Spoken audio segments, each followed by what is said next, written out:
တိတ်စိမ့်တာ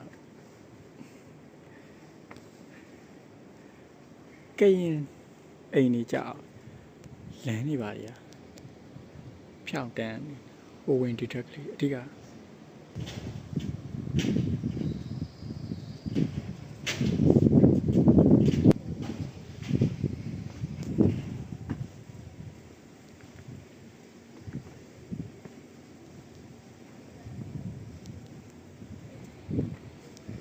ဒီဆောင်တစ်ချက်သွားကြည့်ဒါ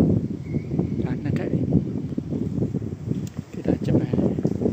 ဒီကအဆောင်တစ်ချက်ဝင်ကြည့်မယ်ပေါ့နော်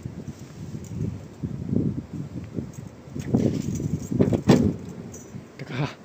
တော့ကင်မရာဂျပန်အဆောင်ပေါ့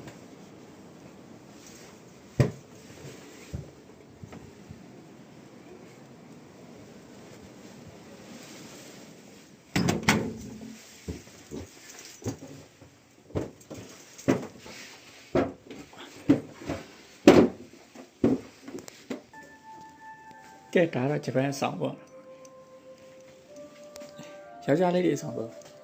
တိကျတိုင်းကဲတကားဖွင့်ကြည့်အထဲမှာဘယ်လိုရှိမလဲကဲအထဲမှာတော့ဂျပန်ပြည်မှာတက်နေတဲ့ကျောင်းသားတယောက်ပေါ့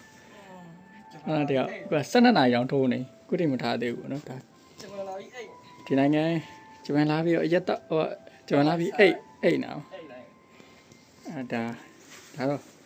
ဂျပန်ရိုးရတော့ဖြစ်ကောဂျပန်ထားပေါ့ဂျပန်ရဲ့ဘလို့ရိုက်နေတာပေါ့လုံးထုတ်လုံးနေပေါ့ပရင်နာလေးပေါ့အမလေး